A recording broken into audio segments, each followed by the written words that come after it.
Boa noite a todos. Meu nome é Antônio Ribeiro Júnior, como já foi dito. Há também aqueles que nos assistem, pela TV Comunhão Espírita e nos ouvem pela rádio da Comunhão. É um prazer enorme estar aqui com vocês, reunidos, e uma oportunidade de Deus. Nossa mensagem de hoje, processo evolutivo, é um tema bem amplo e nós vamos ter que correr um pouco para complementar nossa tarefa no tempo previsto. Nós iremos iniciar com uma pergunta: onde está a evolução? Muitos acreditam que a evolução esteja apenas nos seres vivos e principalmente no homem, mas não é bem assim. A evolução está presente desde um pequeno movimento da órbita de um elétron, ou no movimento de um planeta ou de uma galáxia. Ali estará acontecendo um ciclo evolutivo. Mesmo numa pedra aparentemente inerte, se nós observarmos melhor sob a microscopia eletrônica, nós iremos verificar que os seus elétrons estão em intenso movimento orbitando em torno dos seus átomos. Nós vamos aqui ver uma outra pergunta importante. O acaso existe?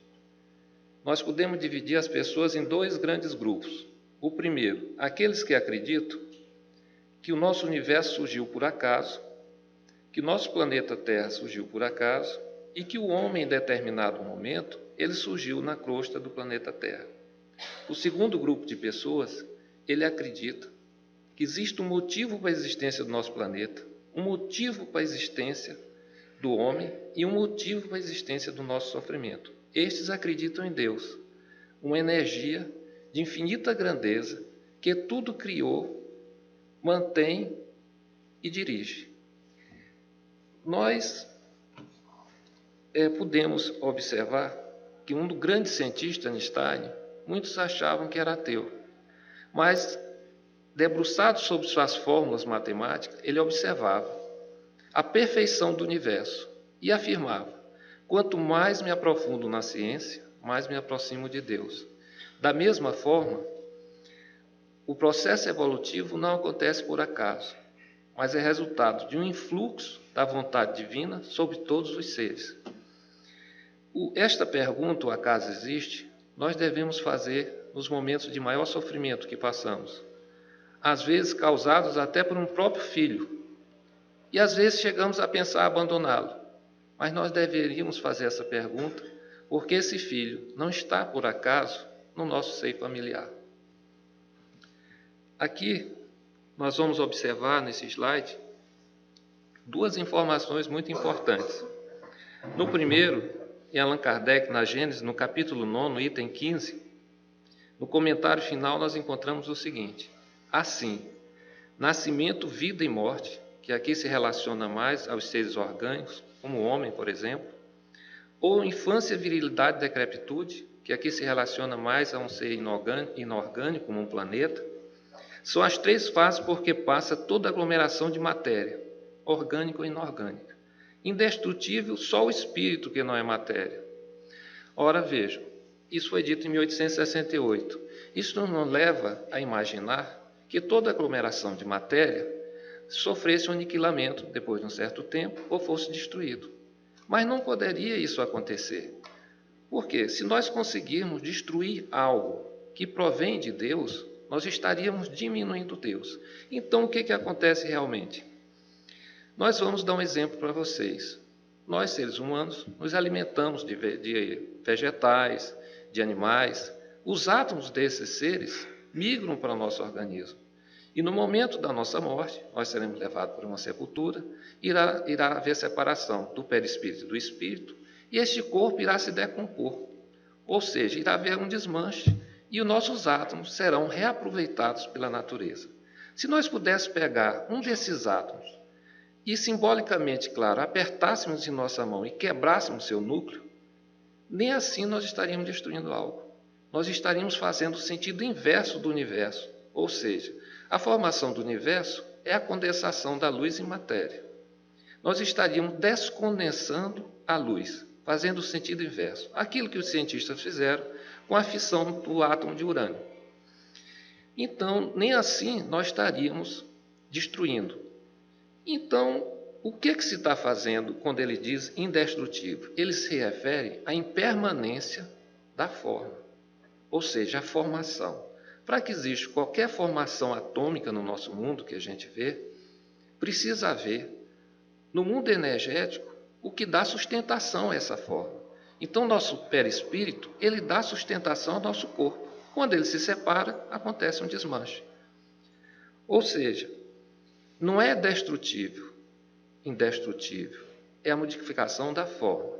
Agora vejam essa outra informação abaixo, em Gênesis, no capítulo 14, item 7. O corpo perispiritual e o corpo carnal têm, pois, a origem no mesmo elemento primitivo. Ambos são matéria, ainda que em dois estados diferentes.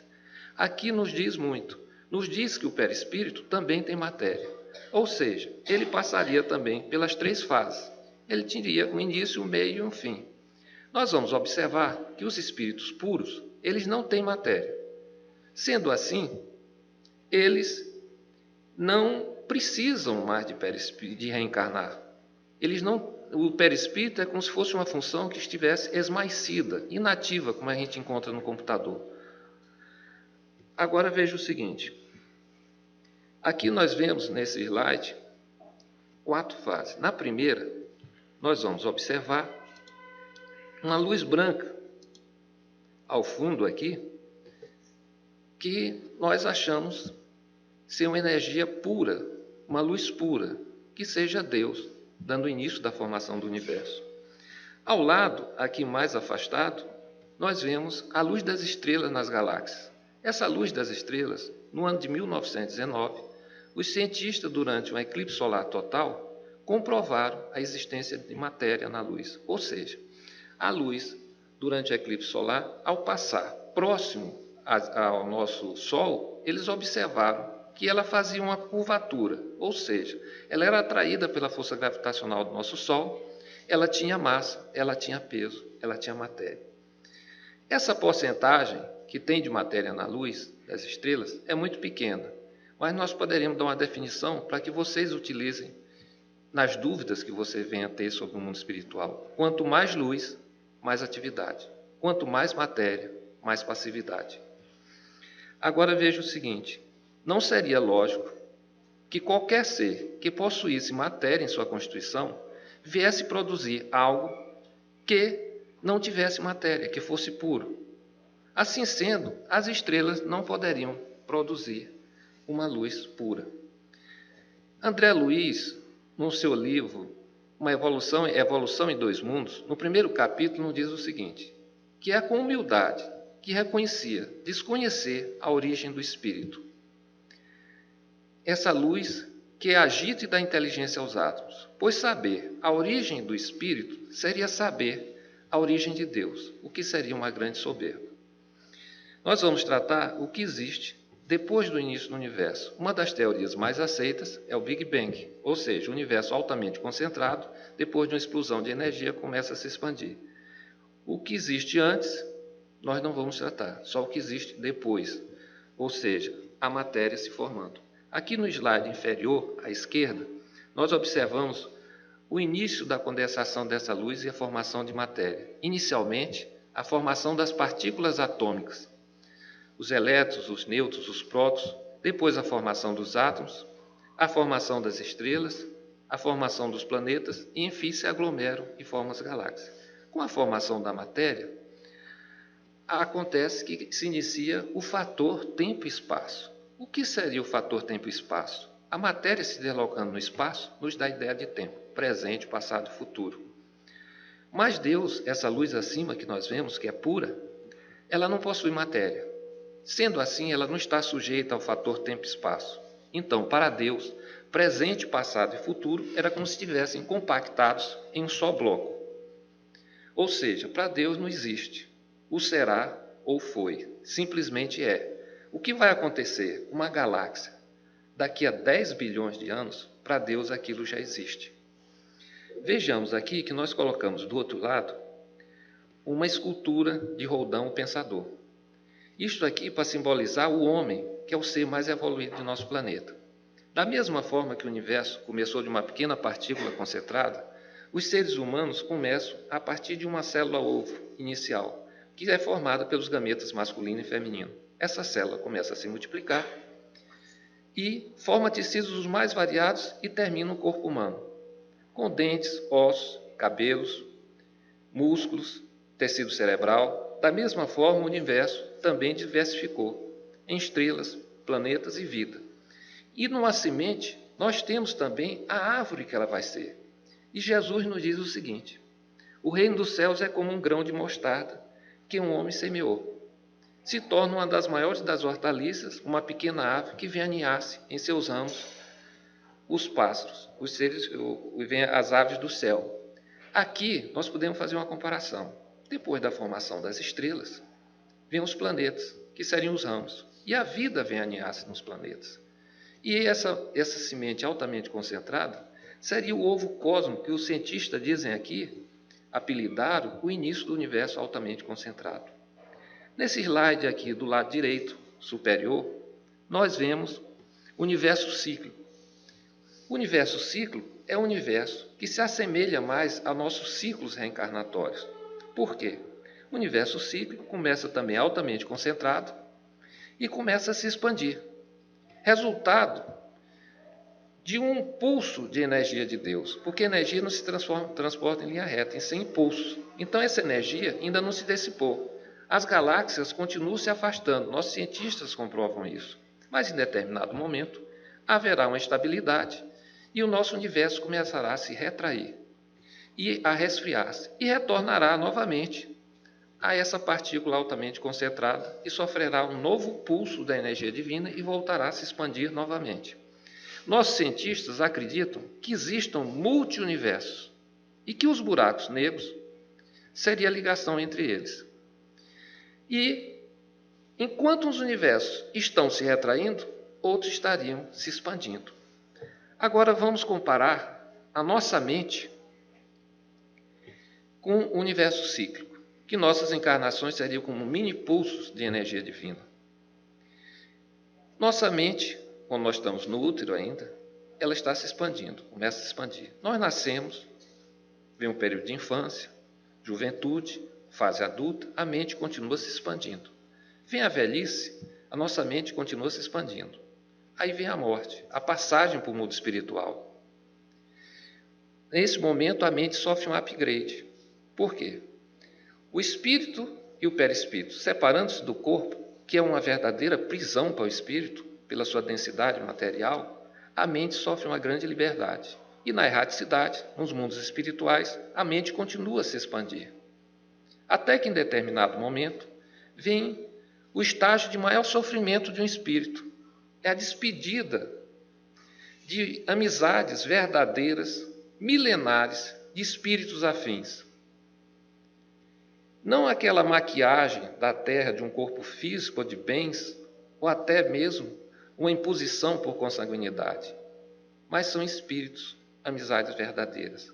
A sua mente começa a se retrair, ele começa a se esquecer, o seu perispírito começa a se retrair para haver o emparelhamento com a célula-ovo. Onde ficou a morte nesse processo todo? A morte ficou aqui no meio, como o casulo entre a lagarta e a borboleta. Onde começa um ciclo reencarnatório? Começa no início da expansão da mente. Onde termina um ciclo? No final da retração da mente. Aqui é uma homenagem a Joana de Ângeles, que no ano de 1977, no seu livro Limiar do Infinito, psicografado por Divaldo Franco, ela nos mostra a insignificância humana e a grandeza de Deus. Aqui embaixo nós vemos um afresco, uma pintura do nosso grande artista Miguel Ângelo na Capela Sistina, em que ele retrata o homem à forma humana. O homem, no seu egocentrismo, acredita que o universo foi criado para ele. E nós temos que mostrar uma obra divina para nós entendermos a grandiosidade de Deus. Aqui nós vemos nosso sistema solar com seus planetas. Então, como as distâncias são grandes no espaço, nós medimos com a velocidade da luz no vácuo, que é de 300 mil quilômetros por segundo. Para se ir de um lado ao outro, para vocês terem uma ideia, que um objeto a 4 segundos da Terra, nós teríamos que multiplicar 4 vezes 300 mil, estaria 1.200.000 quilômetros. Para se ir de um lado ao outro de nosso sistema solar, nós levamos 5,5 horas-luz. Para se ir de um lado ao outro da nossa Via Láctea, que é a galáxia onde nós estamos situados mais ou menos aqui, nós levaríamos mais de 100 mil anos-luz.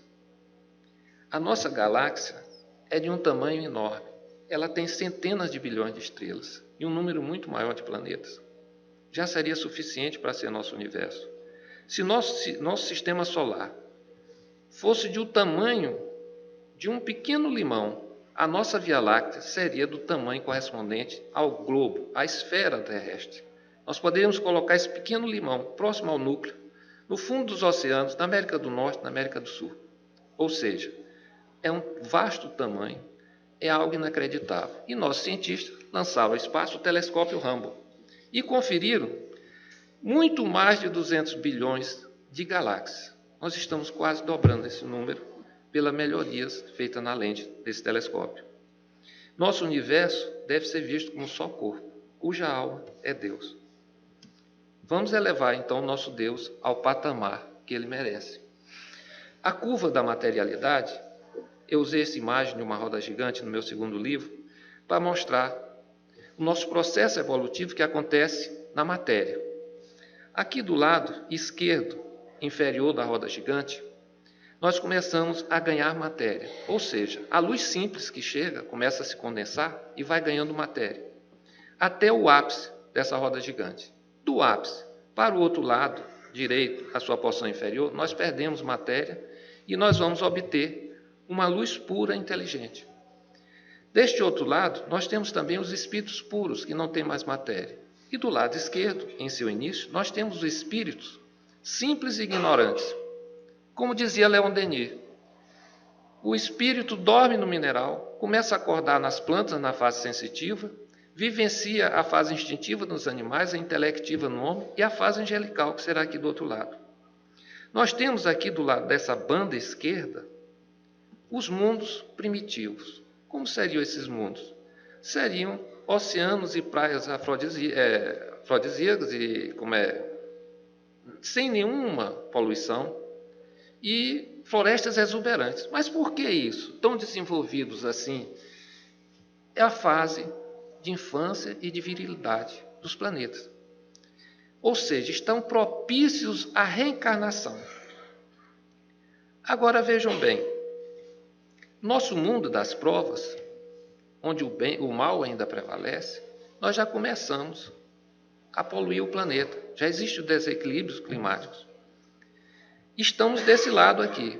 Do outro lado, da outra metade, nós vamos encontrar mundos na fase de decrepitude. Mas os seres que habitam aqui são muito mais elevados do que nós. Então, essas sondas espaciais que nós lançamos em busca de água e de vida, eles não estão olhando o lado espiritual. Que os seres que habitam esses mundos espirituais estão muito mais avançados. E que nossos planetas, que são belos para nós, são os planetas mais atrasados, porque são próprios para os ciclos encarnatórios. Veremos aqui as ferramentas evolutivas utilizadas pelo universo divino. Eu citei umas 3 mais importantes. A lei da ação-reação, muitos acham que seja punitiva, mas esta lei é evolutiva. Então, a leitura que o universo faz, não obrigatoriamente aquele que mata terá que ser morto, ou aquele que rouba terá que ser roubado. A leitura de nossas ações é uma leitura energética, ou seja, dá exemplo para vocês. Quando nós estamos alegres, ganhamos na Mega Sena, é como se nosso campo de energia estivesse cheio de microesferas positivas. Nós estamos polarizados positivamente. Nós tivemos um aborrecimento, nós perdemos o ente querido, nós estamos tristes. Nosso campo de energia está cheio de microesferas negativas. Nós estamos polarizados negativamente. Nessas situações de polarização, nós conseguiríamos meditar, entrar em contato com Deus? É claro que não. Nossas mentes terão que estar calmas como as águas de um lago. Isso seria um estado de neutralidade, de paz infinita. Muitos confundem neutralidade com estado de fraqueza e se lembram daqueles países que ficaram neutros nos conflitos. Mas vamos comparar essas águas de nosso lago com uma montanha de pedras para ver qual seria o mais forte. Vamos lançar um meteoro de em torno de 100 kg sobre o nosso lago. Essa onda de choque levaria as águas para cima, mas em poucos minutos ele voltaria a estarem serenas e calmas novamente. E se jogássemos agora com nossa montanha de pedras, deixariam crateras por milhões de anos. Então, o ser que vive um estado de neutralidade, ele absorve uma onda de choque de ódio e transforma em amor facilmente. O universo tenta nos trazer para a fase de equilíbrio, para o centro. E muitos dirão: poxa, ganhei na Mega Sena e o universo tenta me tirar a felicidade. Essa felicidade é a falsa felicidade. A felicidade verdadeira, o nirvana que a gente procura, não, ela deixa de existir a felicidade porque não existe a infelicidade. Aqui nós temos o futuro predeterminado. O futuro predeterminado é aquele futuro que a gente não pode impedir. É aquilo que a gente vai ter que passar, e se outro espírito viesse vivenciar a nossa encarnação atual, ele passaria pelas mesmas situações.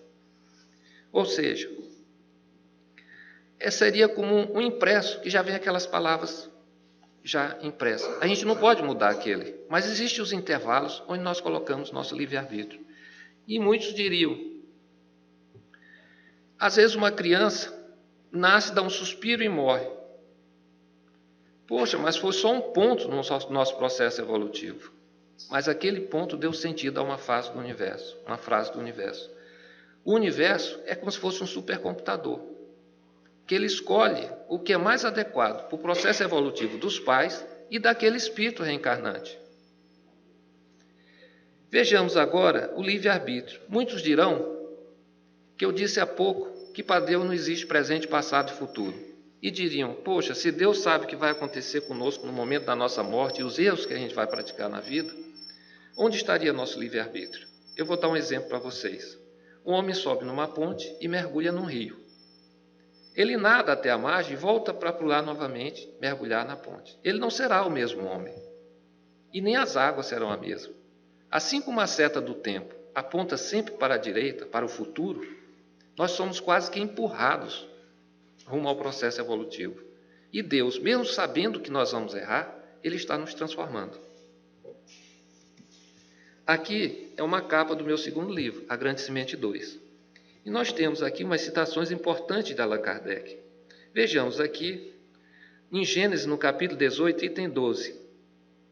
Ele nos diz, a humanidade é um ser coletivo, em que se operam as mesmas evoluções morais, porque passa todo ser individual, com a diferença de que umas se realizam em ano e outras de século em século.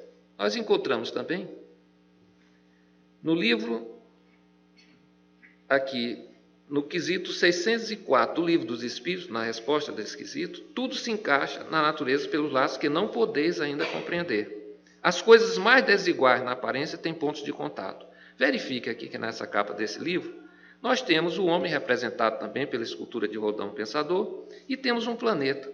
Fisicamente são bem diferentes, mas no mundo energético existem pontos de contato entre eles.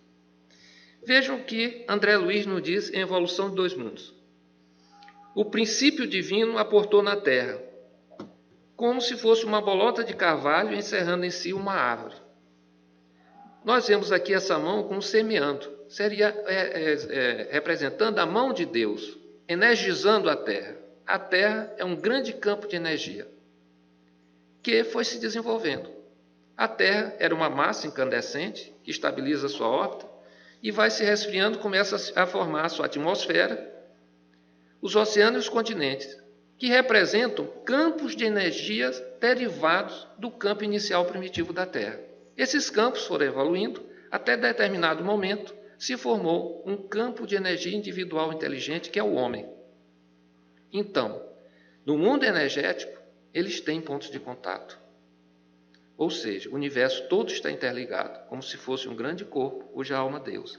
Veja os seguintes exemplos que eu dei neste livro. Eu citei que o cardume de sardinhas, quando uma vira para o lado, todas viram junto, como se fosse um verdadeiro balé. Elas têm só um comando, ou seja, seria um perispírito coletivo.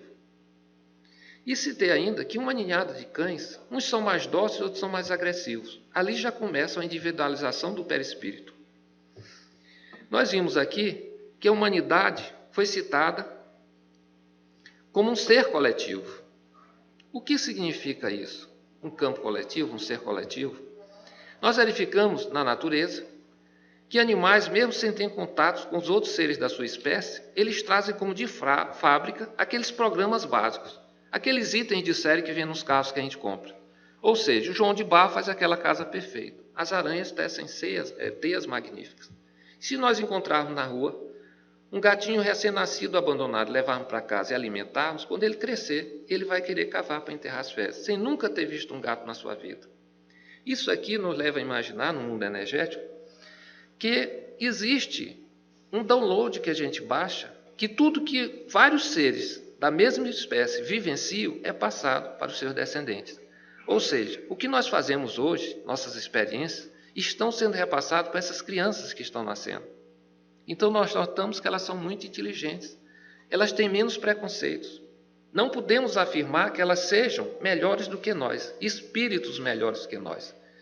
Não é porque nós estamos pilotando um carro sem um freio ABS, como se fosse um Fusca, que eles um carro moderno, eles estão mais atualizados, o seu perispírito, que nós sejamos espíritos inferiores. Eles estão usando um equipamento superior. E assim a humanidade vai crescendo.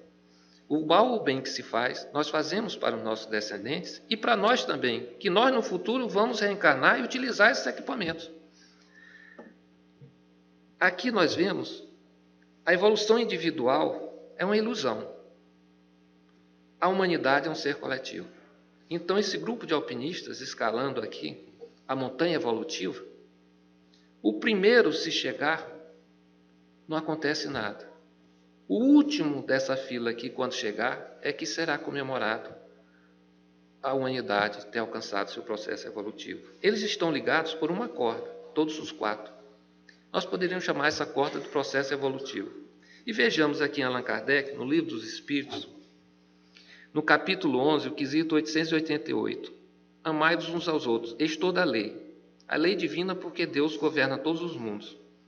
Aqui cita a atração a nível inorgânico, que seria o exemplo que nós poderíamos dar do princípio de amor, a atração entre um átomo de cloro e de sódio para formar um sal de cozinha. Ali está o princípio do amor, que é a atração entre os seres. E nos diz que o espírito está sempre colocado entre um superior que o guia e aperfeiçoa e um inferior, diante do qual tem os mesmos deveres. Aqui nós vemos que o de cima traciona o de baixo. E esse de baixo é guia do outro.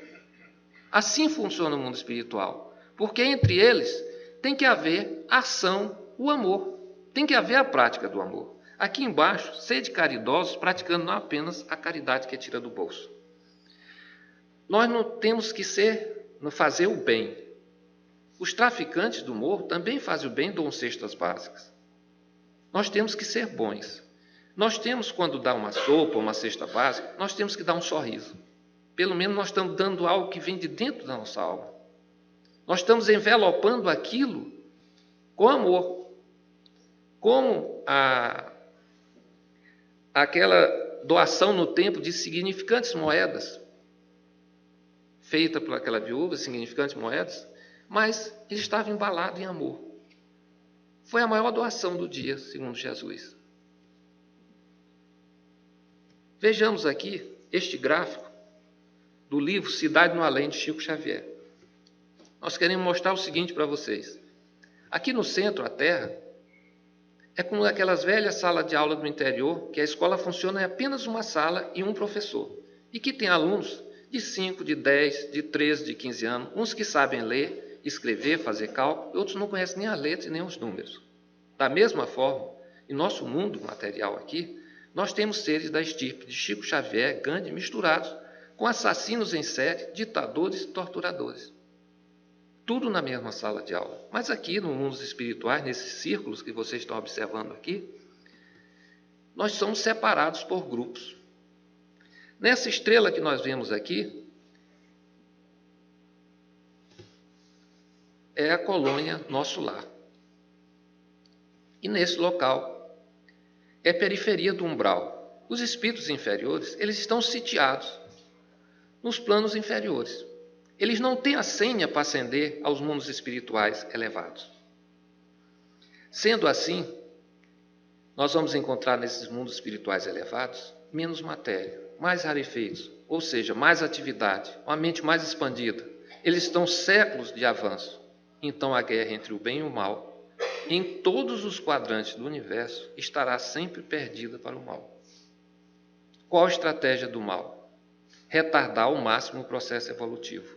No meu livro eu cito que o chefe das legiões do mal é como se comandasse uma cesta de maçãs verdes, mas elas estão evoluindo, elas estão amadurecendo.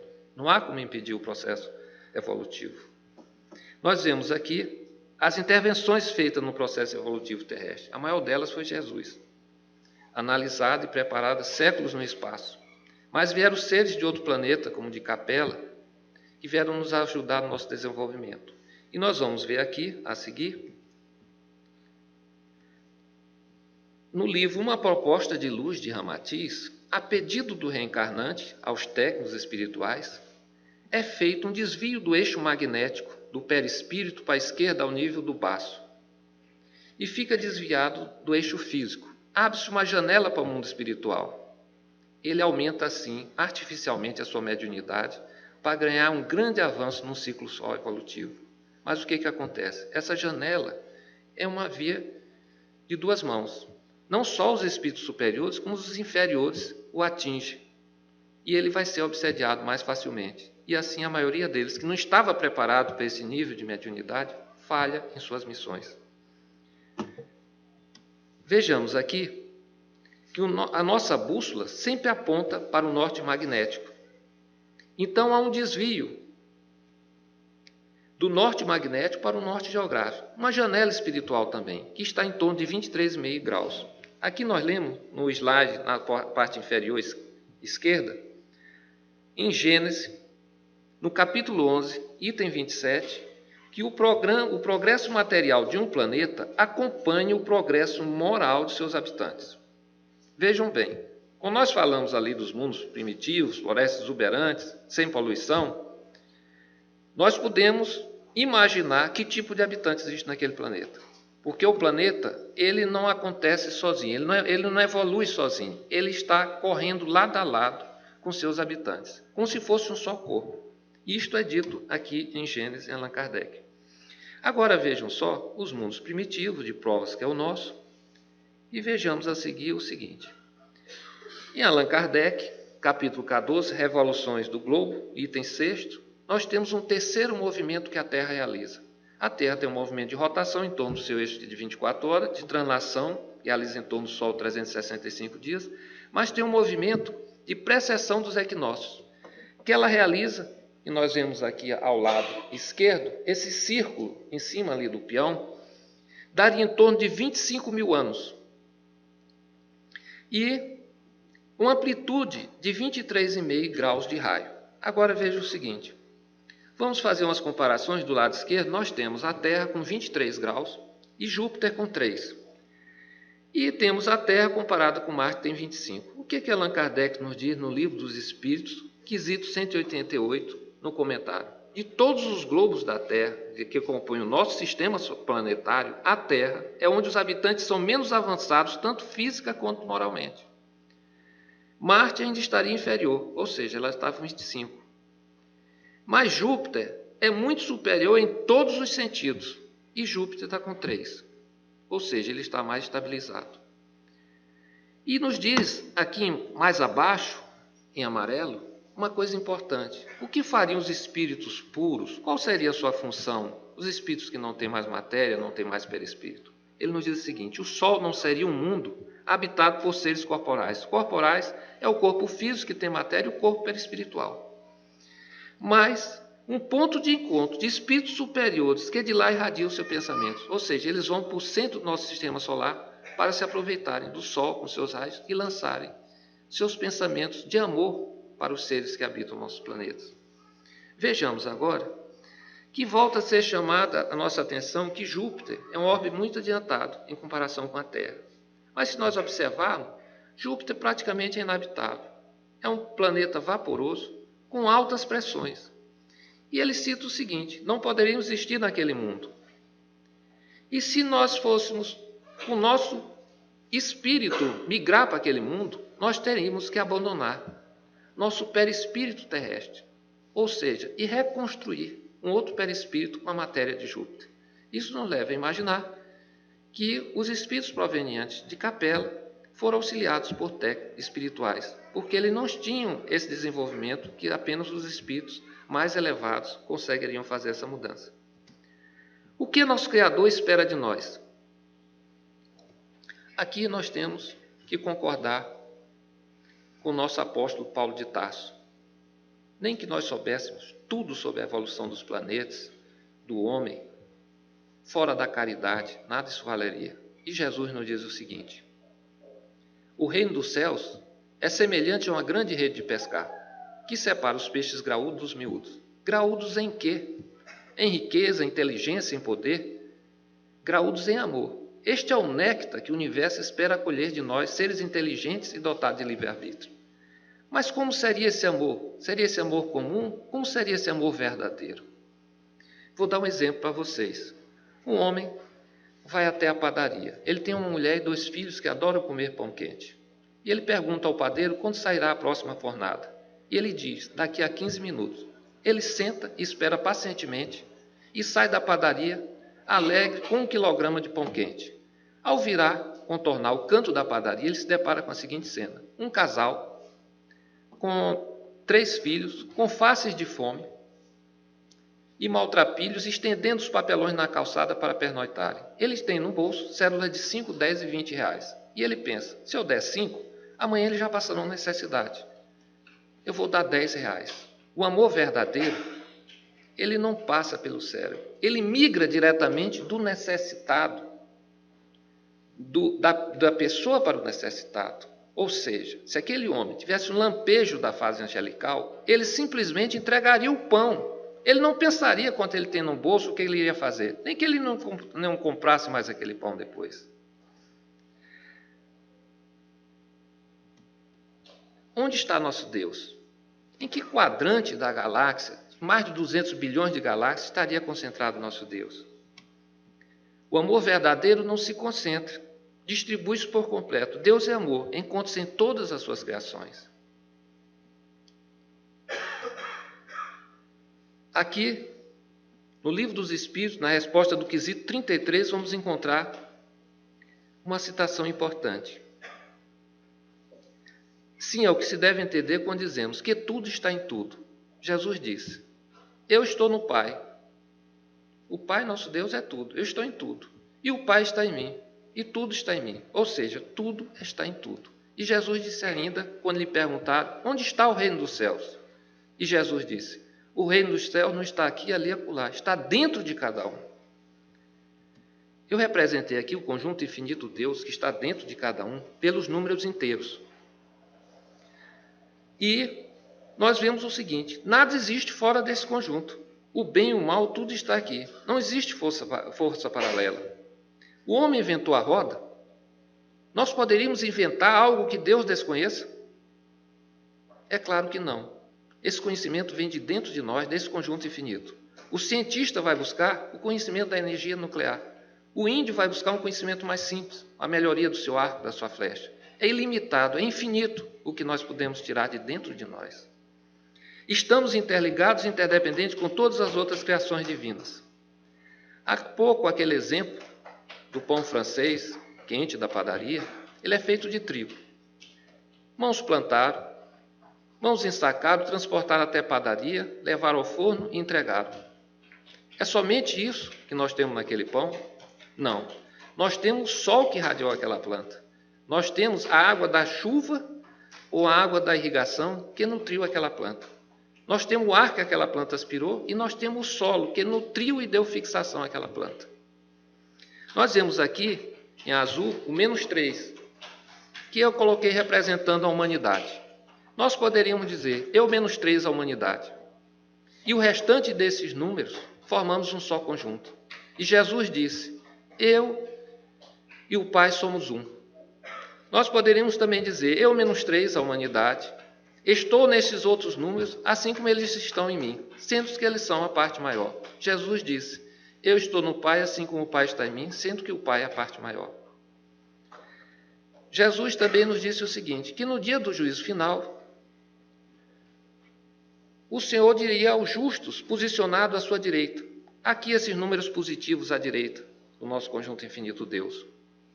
Quando me vistes forasteiro, me hospedaste. Quando me viste com fome, me alimentaste. Quando me viste com sede, me deste de beber. Quando me viste com frio, me agasalhaste. E o justo diria: o Senhor, quando nós te agasalhamos, quando nós te vimos com fome ou com sede? Ele disse: quando fizerdes algo por os meus mais insignificantes ou menores irmãos, para mim fizeste. Ou seja, tudo que nós fazemos por qualquer um desses números do conjunto, para o conjunto todo nós estamos fazendo. É como se fossem todos atualizados, todos recebessem essa informação. Nós vemos aqui o mais 4 do lado direito. Nós podemos quantificar Deus, dizer que o mais 4 tem mais Deus do que os outros números? Nós há pouco falamos que o amor verdadeiro não se concentra. Então Deus não poderia estar se concentrado no mais 4. Se nós tivéssemos aqui no nosso ambiente agora um espírito do nível mais 4, e os videntes que aqui estivessem nessa sala diriam: ele tem muita luz. Essa luz seria Deus? Sim, é Deus. Mas ele está apenas transmitindo essa luz, como um fio condutor que transmite a energia. Como se fossem canais que levam a energia. Esse mais 4 seria um canal da largura do rio Amazonas. E o menos 3 seria da largura de um filete da nascente de um pequeno riacho. Mas se esse mais 4, por que ele está brilhando aqui? Ele estaria brilhando pela nossa necessidade. Ele estaria migrando como aquele pão quente migrou para aqueles necessitados. Porque nós estamos precisando de luz em relação a ele. E Deus migraria através dele. Se ele fosse visitar o mundo superior de nível mais 6, lá ele não brilharia. Aconteceria o inverso. Os espíritos que lá estivessem, mais evoluídos, brilhariam para ele. Aqui nós vemos também o início da formação do universo, aqui representado por um oceano. Em determinado momento surge o homem. E o homem se eleva, soprado pela sua vaidade, pelo seu orgulho, como se fosse uma onda. Ele se acha diferente de tudo e de todos. E ele vai subindo no seu egocentrismo a níveis elevados, até que ele se verga e cai de volta ao oceano e descobre ser água, igual aos outros. Mas essa água que retorna, assim como aquela luz que sai do outro lado, que é uma luz inteligente, essa é a água viva. Aquela água que Jesus diria que ia dar para a samaritana à beira do poço de Jacó. Ele iria dar os ensinamentos necessários para ela descobrir o seu tesouro mais precioso, a sua pérola mais linda, que é o reino dos céus que existe dentro de cada um. Sendo assim, ele ia transformar o seu eu egocêntrico em nós. Aqui, o Espírito da Verdade nos diz o seguinte: amai-vos e instruí-vos.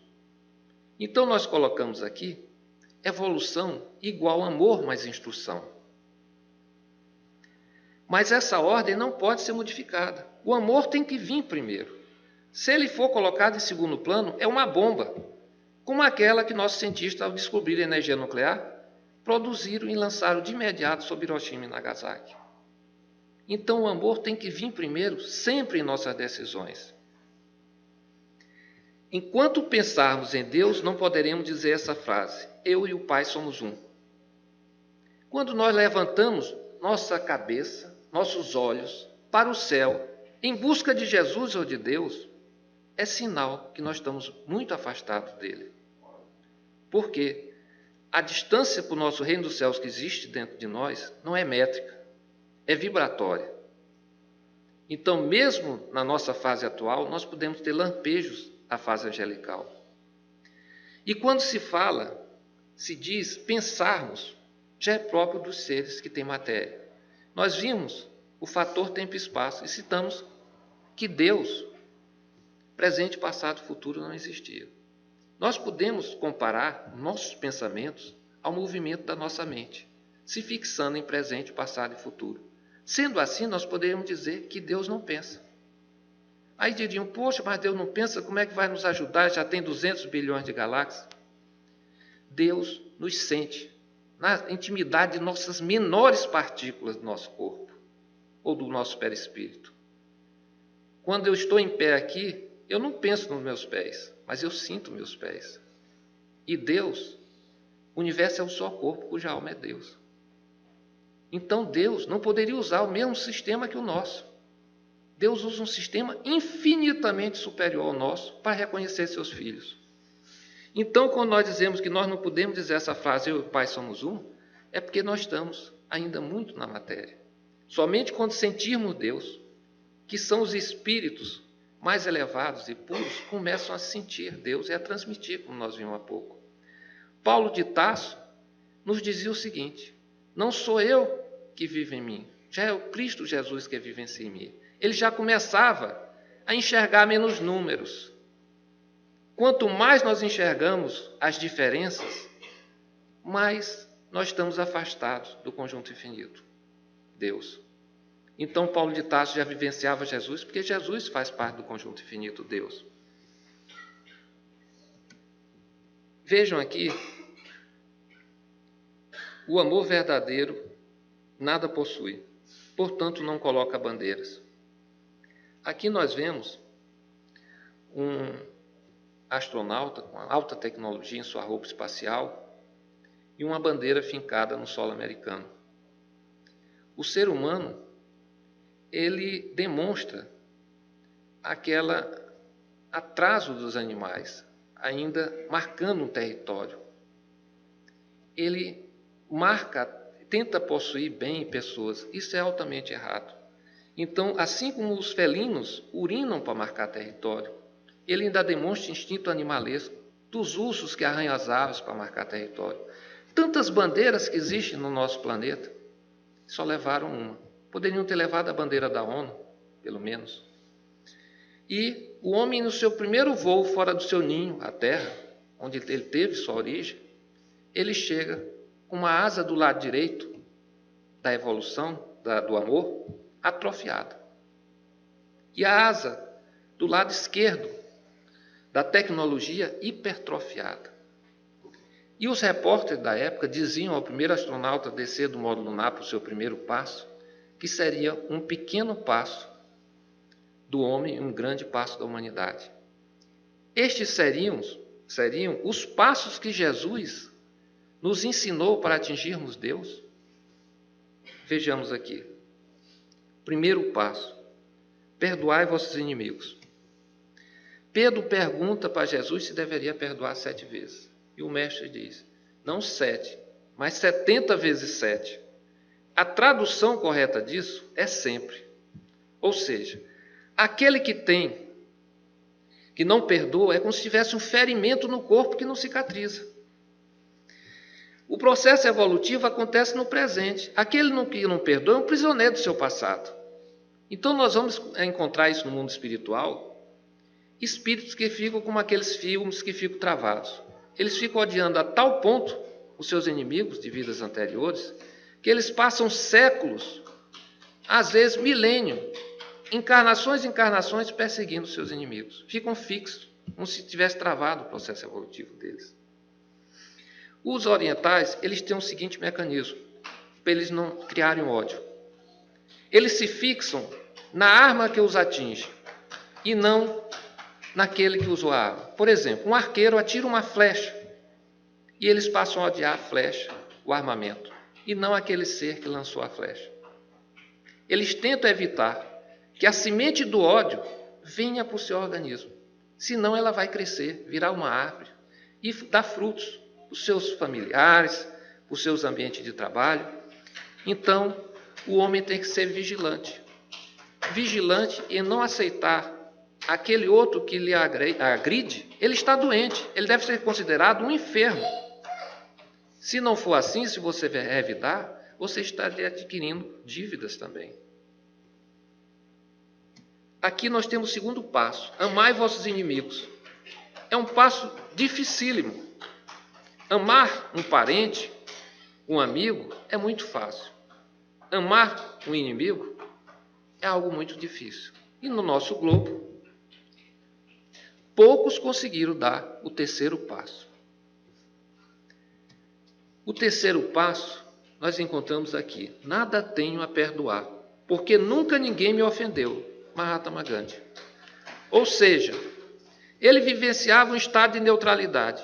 Aqueles que lhe ofendiam ou lançavam ódio, ele rapidamente, como aquelas águas do lago, ele transformava em amor. Ninguém lhe ofendeu. Ele dá um salto sobre o primeiro passo. Ele não tem inimigos para perdoar. E mais facilmente ele irá amar aquele ser, porque para ele é um ser como os outros. Nós podemos aqui criar outros passos. Nós podemos criar, Jesus disse o seguinte: o que contamina o homem não é o que entra pela sua boca, mas o que sai da sua boca. Então, o primeiro passo seria controlar nossas palavras e nossas ações. Mas Jesus disse também: aquele que desejar a mulher do próximo já cometeu adultério. Então, nós teríamos que controlar os nossos pensamentos, que na verdade são a origem da causa de nossas palavras e de nossas ações. Nós poderíamos criar outras situações. Alguns dizem: eu perdoo, mas não esqueço. Não tem valor nenhum isto. E outros dizem assim: tive um aborrecimento no serviço. Fulano me disse isso, me disse aquilo, quase lhe deu um murro, mas me controlei. Como se tivesse tudo resolvido porque ele se controlou. Ali, a semente da raiva já está no seu ser. Ele precisa trabalhar e transformá-la em amor, senão irá frutificar. Aqui, nós vimos naquela subida, naquela escalada da montanha, que o processo evolutivo não são milhares de anos, mas são milhões de anos, para atingirmos aquele topo evolutivo. Depois de muita luta, a humanidade receberá seu diploma. E Jesus sempre citou que o pastor abandonava 99 ovelhas atrás do pecador, a ovelha perdida. Da mesma forma, o céu ficava alegre com a chegada de um pecador do que de 99 justos. Então, o nosso processo evolutivo é demorado, é milhões de anos. Aí vocês diriam: poxa, mas que diploma difícil. Jesus disse isso só com a palavra: vós sois Deus. Não se fabrica Deus em séculos, em milênios, mas em milhões de anos. Nós vimos aqui: sejam felizes no degrau evolutivo que se encontrarem. Nós não estamos aqui nessa situação de erro ainda por acaso. Deus está no comando do processo evolutivo. Não se esqueçam disso. Então, nenhum pai gosta de ver seu filho triste. Então, vamos ser felizes agora. Não vamos esperar 1 bilhão de anos para estourar essa garrafa de champanhe. Nós temos que ser felizes a cada passo. Aqui embaixo, amai-vos. Era o apóstolo João, um dos poucos que não teve morte violenta. E já bem idoso na igreja, todos aqueles que lhe procuravam, por mais diferentes questionamentos e perguntas, ele tinha uma mesma resposta: amai-vos, meus filhos. Era a síntese do apostolado de Jesus. Que Jesus pode ser considerado um dos maiores cientistas que pisou na Terra, porque ele nos ensinou a maior lei do universo, que é o amor. Bem, eu tenho que agradecer a vocês a paciência que tiveram. Nós estamos com 53 minutos e meio e agradeço a todos mais uma vez. Obrigado.